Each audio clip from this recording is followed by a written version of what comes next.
Assalamualaikum warahmatullahi wabarakatuh. Baik, para mahasiswa sekalian, selamat pagi dan selamat berjumpa kembali di pertemuan ke-12 Fisika Dasar 2. Pada pertemuan ke-12 ini kita akan membahas terkait transformator, ya, terkait dengan transformator. Siapa di antara kalian yang sudah familiar dengan trafo atau transformer atau transformator, atau juga sudah pernah melihat? Banyak sekali ini di lingkungan di sekitar kita. Simpel saja contohnya di gedung Fakultas Teknik, ya, kita akan banyak menjumpai trafo-trafo yang ukuran besar seperti ini, ya. Ini namanya trafo distribusi. Trafo distribusi ada di samping masjid FD kalau nggak salah, ya. Kemudian ada di kantin selatan yang sekarang sedang direnov, itu juga ada trafo distribusi 3 pasang. Baik, apa sih trafo itu? Ya, sebenarnya trafo adalah implementasi dari konsep fisika dasar 2, ya, dimana menggabungkan sifat kelistrikan antara electrical atau listrik dan juga sifat magnet, sehingga biasanya kalau digabungkan menjadi sebuah istilah elektromagnet. Trafo juga salah satu jenis-jenis mesin listrik, ya. Jadi mesin listrik itu salah satunya trafo. Jadi tidak bergerak, tapi dia termasuk salah satu jenis mesin listrik. Trafo atau sering disingkat transformator, ya, atau yang sering disingkat dengan trafo, ini adalah alat listrik yang digunakan untuk mengubah tegangan listrik bukan DC. Artinya apa? Artinya dia hanya bisa mengubah tegangan listrik dalam bentuk tegangan alternating current atau tegangan bolak-balik, ya, menjadi lebih besar atau menjadi lebih kecil, ya. Kalau menjadi lebih besar itu namanya step up. Kalau menjadi lebih kecil dari tegangan awalnya itu namanya step down.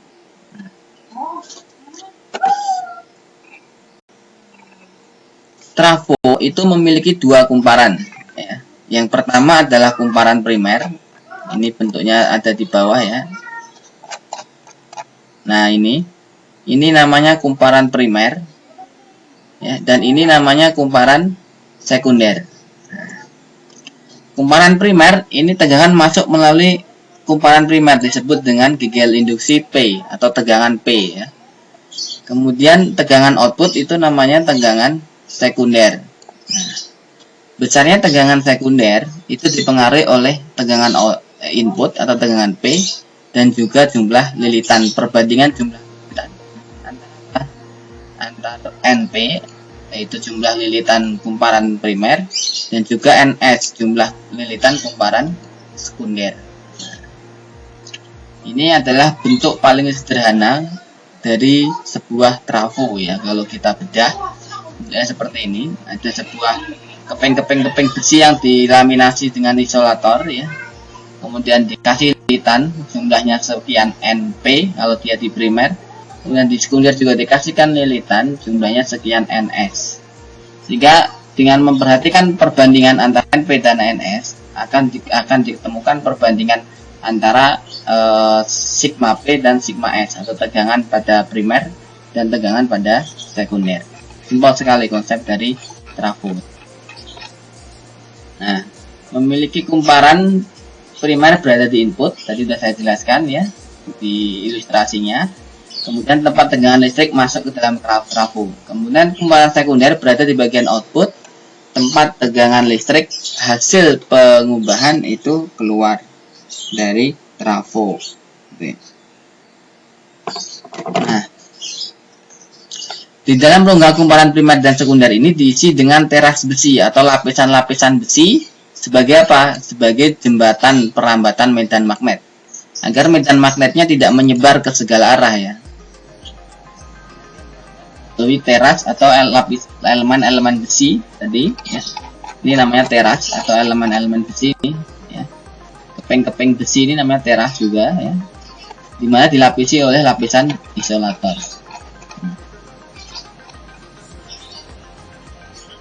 Tujuannya agar dia menjadi jembatan perambat, ya. Kalau tanpa adanya teras, maka medan magnet yang dihasilkan kumparan primer akan menyebar kemana-mana. Medan magnet akan menyebar kemana-mana. Dengan adanya teras, maka sebagian besar medan yang dihasilkan berada dalam teras, merambat dalam teras, atau dalam keping besi tadi. Jika teras yang sama digunakan oleh kumparan sekunder, maka semua medan yang dihasilkan kumparan primer masuk ke kumparan sekunder. Ini harapannya. Dengan penggunaan teras, harapannya adalah semua medan yang dihasilkan di kumparan primer itu masuk ke dalam kumparan sekunder. Nah, agar apa? Ya, agar energi atau misal ada ketegangan yang dihasilkan itu efektif, ya, efisiensinya. Ini bentuk trafo tadi saya jelaskan. Ini adalah trafo distribusi, ya. Ini besar, ini 200 kV, ya. Jika di bawahnya selalu ada tulisan awas tegangan tinggi gitu, ya. Jangan coba-coba kalian mendekat dan megang nih di ujung-ujung trafo. Ya. Kalau hanya megang satu line tidak apa-apa, tapi kalau megang dua line atau memegang line dan ke ground, nah itu bisa fatal. Sehingga ini dilengkapi dengan sepatu safety. Seharusnya ini menggunakan sarung tangan karet safety juga ini harusnya. Kemudian ini trafo-trafo kecil ya yang ada di komponen-komponen elektronik misalnya. Misal ini di lampu LED misalnya ada trafo seperti ini kecil. Ini di adaptor ya. Di trafo 1 ampere, trafo kecil.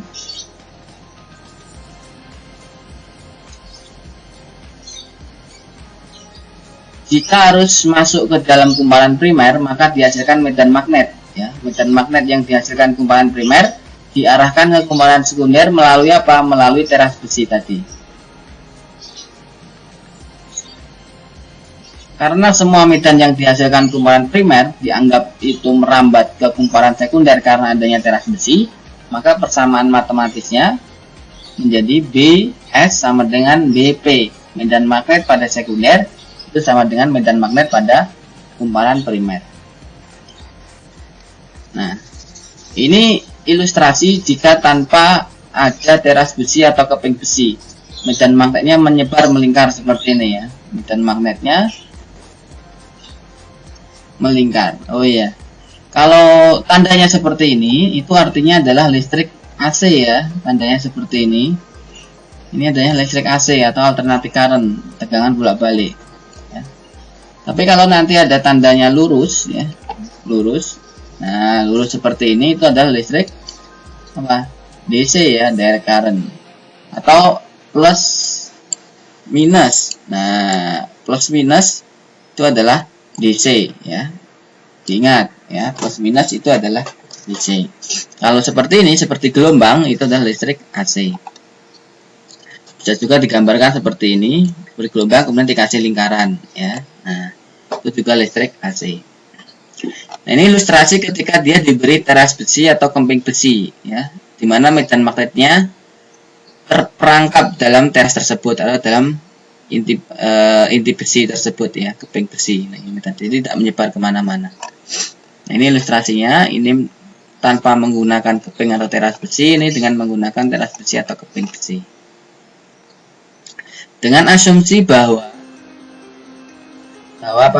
kumparan primer berperilaku sebagai solenoid ideal, maka besaran medan magnet pada kumparan primer adalah mu 0 NP kalikan IP. Mu adalah permeabilitas, NP adalah jumlah lilitan di kumparan sekunder, IP adalah jumlah arus pada kumparan primer, primer semua PP. Nah, mu tadi permeabilitas dari siapa? Dari yang menjadi penghantarnya ini atau dari teras besi, bahan terasnya ini. Ini tadi sudah saya jelaskan. Kemudian karena ada medan sehingga ada flux magnetik pada kumparan primer, di mana besarnya flux magnetik adalah medan pada kumparan primer. Tadi disubstitusi persamaan medannya ketemu seperti ini. Flux magnetik pada kumparan sekunder adalah BS kali AS. Karena BS sama dengan BP, maka BS-nya bisa disubstitusi dengan BP. Dikalikan AS sehingga ketemu seperti ini persamaannya. Kemudian GGL induksi atau tegangan yang dihasilkan pada kumparan primer adalah sigma P sama dengan minus NP d flux per dt pada P. Di mana d flux per dt pada P itu dimasukkan saja ini fluxnya. Ini dimasukkan. Ini. Karena yang berubah-ubah terhadap waktu itu hanya I-nya, maka yang dimasukkan adalah DI per dt-nya saja. Yang lain adalah konstanta, bisa dikeluarkan. Ini konstanta semua nih.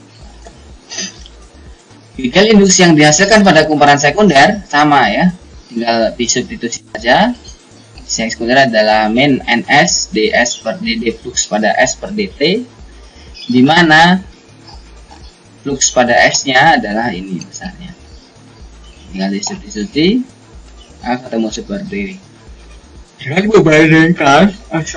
membandingkan keduanya, sigma P dan sigma S, maka banyak yang jadi coret ya. Mu NP coret.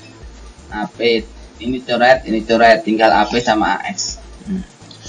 Sehingga sigma S per sigma P atau banding sigma P sama dengan NS kalikan AS per NP kalikan AP.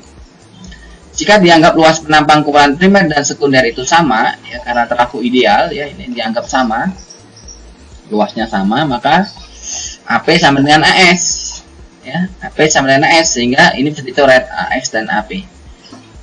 Dan pada akhirnya ditemukan perbandingan antara tegangan trafo dan jumlah lilitan pada trafo ideal adalah sigma S per sigma P atau tegangan pada kumparan sekunder dibanding tegangan pada kumparan primer sama dengan NS atau jumlah lilitan pada kumparan sekunder per NP, jumlah lilitan pada kumparan primer.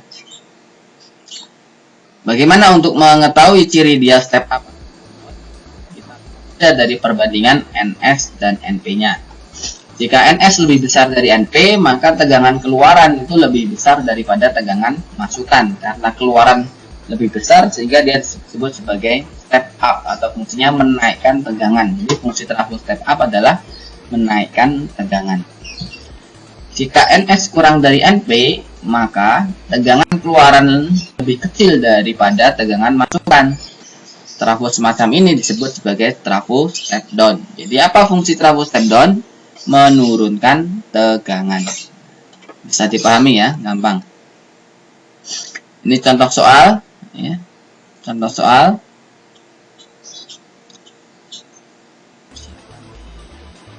Jadi contoh soalnya ya sudah runut di situ.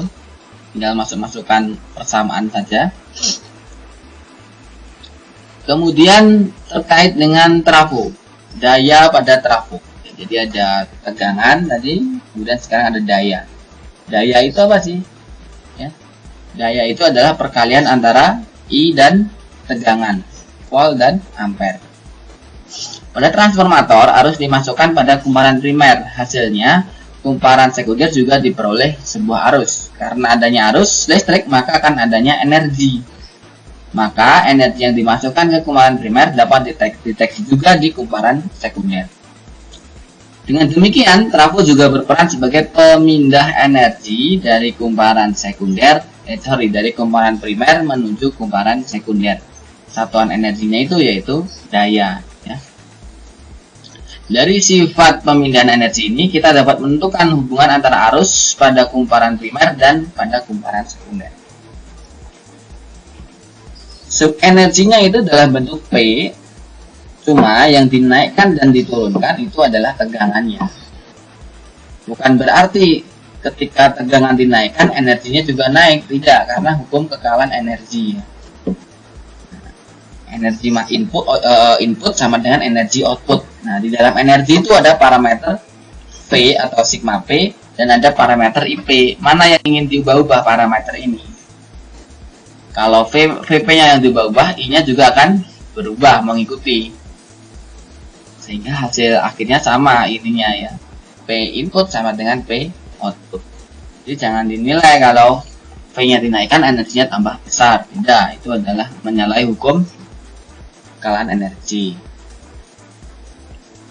Daya kumparan primer itu adalah PP sama dengan IP kali sigma P, dengan PP adalah daya yang masuk ke kumparan primer dan IP adalah arus pada kumparan sekunder. Sedangkan daya pada kumparan sekunder itu adalah PS sama dengan IS kali sigma S. PS adalah daya pada kumparan sekunder, IS adalah arus pada kumparan sekunder, dan sigma S adalah BGL induksi atau tegangan pada kumparan sekunder.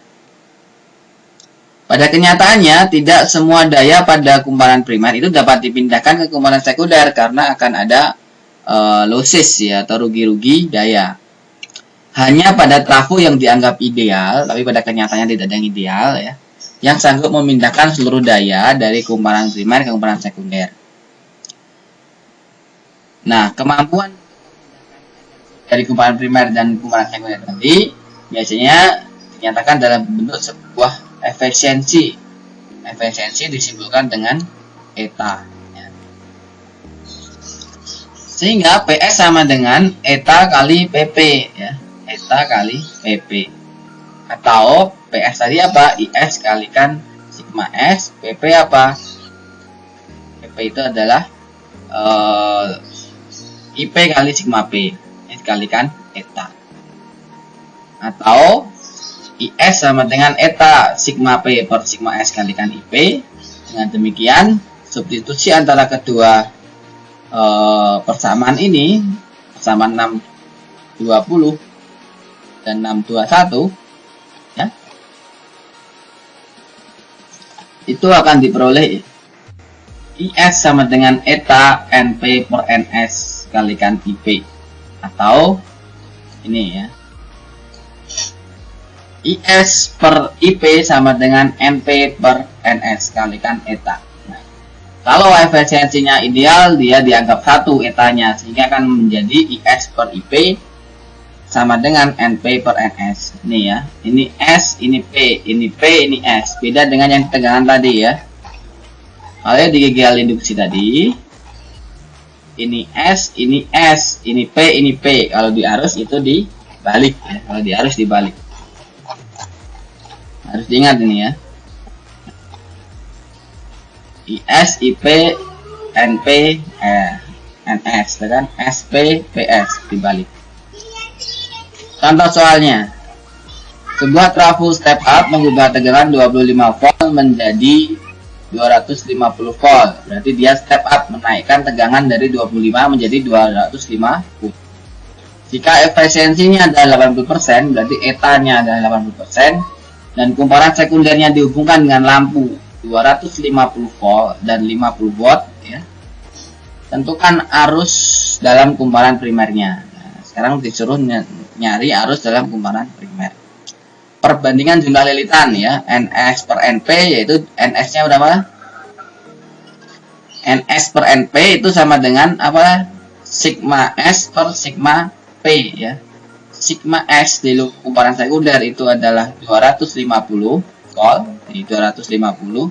Sigma S kumparan primer itu adalah 25 volt, 25 volt. Sehingga NS per NP-nya sama dengan 10 volt. 10, tidak pakai volt. Efisiensi trafo atau eta kan sama dengan 80%. Ini bisa ditulis sama dengan 0,8. Sehingga kita nyari hubungan arus ya. Hubungan arus IP sama dengan yang ditanyakan adalah IP, kalau ini kan IS. Kalau IP berarti ini tinggal dibagi ke sana. Sehingga IP sama dengan 1 per eta kalikan NS per NP kalikan IS sama dengan 1 per 0,8 dikalikan 10 kalikan IS sama dengan 12,5 IS. Jadi IP sama dengan 12,5 IS. Pertanyaannya, IS-nya berapa? Gampang ya. Karena di sini sudah diketahui lampunya adalah 250 volt, wattnya adalah 50 watt ya, di mana P sama dengan V kali I ya. Nah, P sama dengan V kali I, atau ya bisa ditulis juga dengan hukum Ohm ya, dengan hukum Ohm di mana P ya, P sama dengan V kuadrat per R.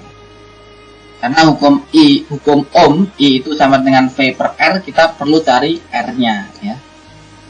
Sehingga R-nya sama dengan V kuadrat per P. V kuadratnya adalah 250 volt. Ya. P-nya adalah berapa P-nya? 50 watt. Sehingga 250 kuadrat per 50 sama dengan 1250 watt atau 0. Sehingga dibagi. Dengan demikian arus sekundernya adalah IS sama dengan V per R. Ya, V sekunder dari 50 dibagi 1200 sama 0,2. Atau bisa langsung juga tanpa menggunakan R di sini ya. P-nya kan 50 watt, V-nya 250 dikali I, di mana P sama dengan V kali I ya. P sama dengan V kali I. Nah, sehingga I-nya sama dengan P dibagi P. P-nya berapa? 50. P-nya berapa? 250. Sama dengan IS-nya 0,2. Nah, sama kan? Sama ini 0,2. Sehingga tadi kan kita tahu bahwa IP sama dengan 12,5 IS. Tinggal diinputkan saja IS-nya. 0,2-nya disubstitusikan ke sini. Sehingga ketemu 12,5 dikalikan 0,2 IP sama dengan 2,5. Contoh 63 silakan diruntut sendiri ya. Ini sudah sangat bagus sekali. Kemudian pertanyaan selanjutnya, bagaimana kita cara menentukan jumlah lilitan pada trafo? Jumlah lilitan. Jumlah lilitan pada trafo itu tergantung dari apa? Tergantung dari panjang lilitannya ya. Tergantung dari R-nya, tergantung dari arusnya. Ketika kumparan primer trafo dihubungkan ke tegangan listrik, maka muncul arus listrik pada kumparan tersebut. Besarnya arus listrik tergantung pada tahanan ya, yang dimiliki kumparan. Misalkan R arus listrik yang mengalir adalah I sama dengan V per R ya, berarti PP atau EP per R. Jadi sigma P ini kalau di bahasa kita ini sebetulnya tegangan ya, P ya, VP. Nah, VP V pada kumparan primer. Dengan demikian daya yang dimasukkan pada kumparan primer adalah P sama dengan I kali sigma P. Yang dimana kalau diubah dalam hukum Ohm ya, I itu kan sigma P per R ya. I sama dengan sigma P per R. Nah, ini tinggal disubstitusikan ke sini. Nah, sehingga didapatkan P-nya sama dengan, nah ini sigma P kuadrat per R. Berapakah hambatan kumparan trafo? Nah, ini dengan persamaan hambatan jenis, panjang kawat, dan luas penampang. R sama dengan rho L per A. Nah, sekarang R-nya sudah ada, tinggal disubstitusikan ya. Ini substitusikan ke sini. Sehingga P-nya yaitu sigma P kuadrat ya, kalikan A kalikan rho kalikan L. Dari sini kita dapat menentukan panjang kawat yang dibutuhkan. Yaitu panjang kawat yang dibutuhkan yaitu besarannya adalah sigma P kuadrat kalikan A per rho kali P. Ini contohnya ya. Artinya apa? Artinya kalau kita ingin menaikkan tegangannya besar ya, maka panjang lilitan kawatnya juga sangat panjang sekali. Nah, kalau panjang lilitannya panjang, si lilitnya pun juga akan menjadi banyak, sehingga bentuk trafo akan semakin besar. Contohnya sampai 125 meter ya, untuk panjang kawat lilitnya. Untuk menaikkan apa? Ini untuk apa ini? 220 volt. Trafo itu menghasilkan daya untuk menghasilkan 100 watt ya, dan menghasilkan 100 watt jika dihubungkan dengan tegangan 220 volt. Panjang lilitannya itu adalah 100 watt aja, panjang lilitannya 152 meter. Nah, kalau di garis window itu bisa 60 mega volt ampere ya. Itu hampir mirip dengan 60 megawatt misal. 60 megawatt Wah, itu panjang lilitannya berapa itu? 60 megawatt, berarti 60 juta watt. Oh, ini tinggal dikalikan saja, sehingga bentuk trafonya sangat besar sekali. Trafo yang sangat besar sekali ya.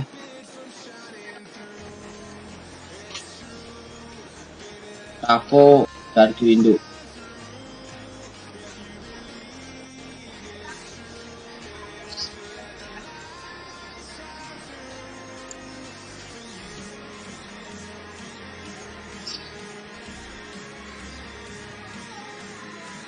Nah, ini kan besar sekali ukuran trafonya ya.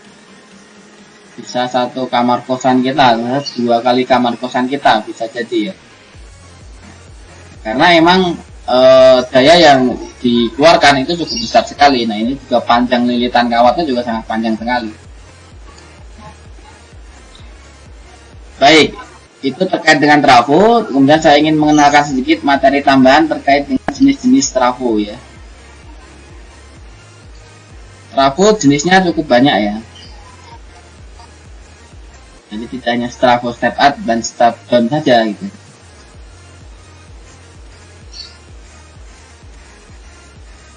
Kalau letak kumparan terhadap inti itu terdiri dari 2 macam, yaitu yang core type jenis inti bila kedudukan kumparan itu mengelilingi inti, atau ada trafo jenisnya cell type, ya, jenis sel seperti kerang bila kumparan dikelilingi oleh inti. Nah, ini maksudnya konstruksi inti. Kalau ini berarti dia jenis core type ya. Nah, ini berarti jenis apa namanya ini? Tipe inti ya, tipe inti. Tipe inti. Ini yang tadi sudah, konstruksi sudah. Nah, konstruksi tengahnya lapisan besi tadi bisa L, bisa E ya. Bisa F bentuknya ya. Bentuk-bentuk lapisan tengahnya. Kemudian pendingin, trafo memerlukan pendingin ya. Itu untuk meningkatkan efisiensi ya. Ada yang pakai udara, ada yang pakai minyak ya.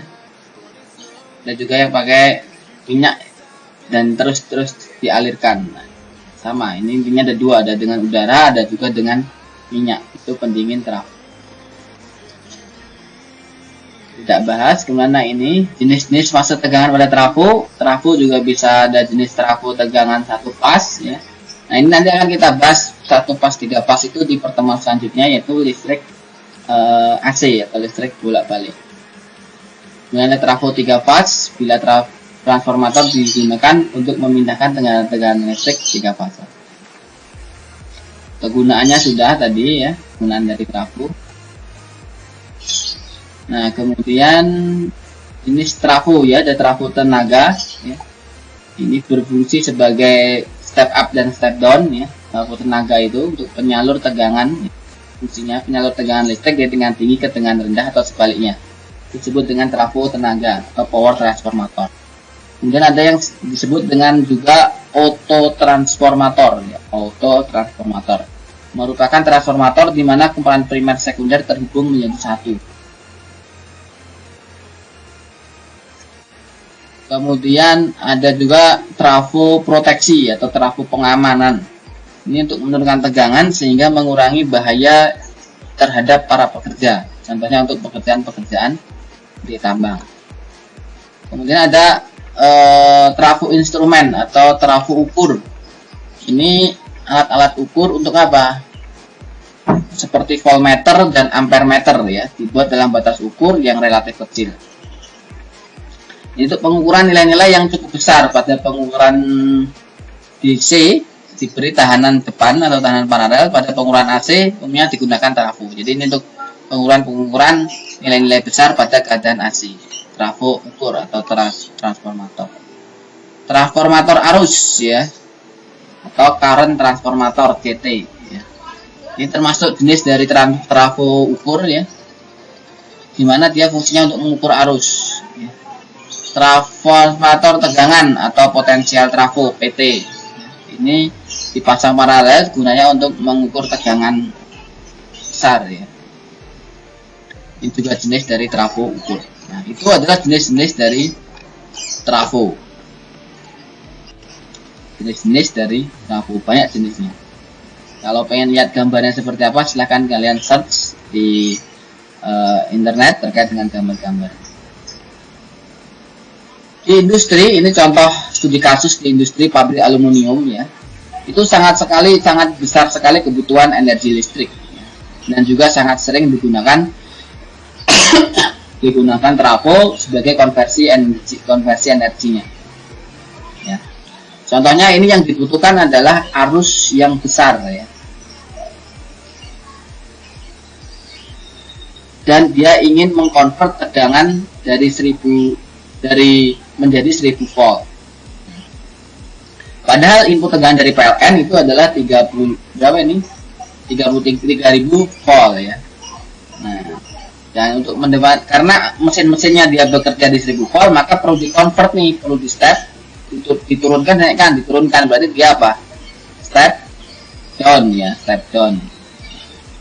Dia perlu menggunakan trafo step down. Dengan perbandingan, jika dia dinyatakan efisiensi misal 1%, perbandingannya adalah NS per NP sama dengan apa tadi? VS per VP. Yang diinginkan, VS itu yang diinginkan, NS itu yang diinginkan.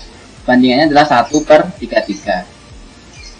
Sehingga arusnya adalah IP per IS sama dengan NS per NP sama dengan 1/33. Sehingga IP-nya adalah sekian ya. IP sama dengan IS per 33 yaitu 2121 ampere. Nah, tegangan arus ini lebih kecil daripada 70.000 ampere tadi. Kalau arus lebih kecil itu artinya apa? Artinya perlengkapan kayak kabel dan sebagainya itu ya juga menyesuaikan akan lebih kecil. Kan tentu akan menghemat energi. Contoh lagi, kenapa kok di pembangkit listrik itu perlu dinaikkan tegangannya? Karena untuk menghindari losses ya. Karena akan semakin besar arus, nanti akan semakin besar menghantar atau kabel yang digunakan, dan itu akan meningkatkan biaya. Studi kasus selanjutnya adalah misal di ini ya, elektrolisis ya. Elektrolisis itu pemisahan campuran berdasarkan diketikkan dengan diberikan listrik ya, elektroda listrik, strom, air yang penuh aluminium di strom, nanti aluminiumnya akan terpisah dari air misalnya atau dari bahan yang lain. Nah, dengan kapasitas 650 MW dia bisa menghasilkan 275.000 ton aluminium. Contoh lain penggunaan sifat GGL induksi yaitu ada di detektor logam di bandara ya. Akan dibaca sendiri, ini prinsipnya ya. Medan magnet ketika terdeteksi benda di bawahnya, maka akan muncul arus induksi akibat medan magnet tersebut ya. Benda ini hanya benda logam ya, sehingga dia menghasilkan arus yang dipancarkan ke lilitan penerima. Ini akan ada I ke sana ya. Ketika akan ada I, dia terbaca oleh sistem elektronika. Oh, ternyata ada sinyal masuk berupa arus, di mana menggambarkan disitu ada deteksi, ada logam yang terdeteksi sehingga dia berbunyi. Nah, gitu ya simpelnya. Oke, saya kira itu ya terkait dengan trafo ya. Selebihnya nanti kalian bisa baca secara detail dan juga baca-baca terkait dengan latihan-latihan soal yang ada di sini terkait dengan GGL induksi ya. Jadi kita sudah menyelesaikan total di bab 6 ya. Mulai dari GGL induksi, induktansi, dan juga trafo ya, transformator. Baik, saya kira cukup. Selamat belajar ya. Terima kasih atas perhatiannya. Semoga kalian tetap semangat dan sukses selalu. Assalamualaikum warahmatullahi wabarakatuh.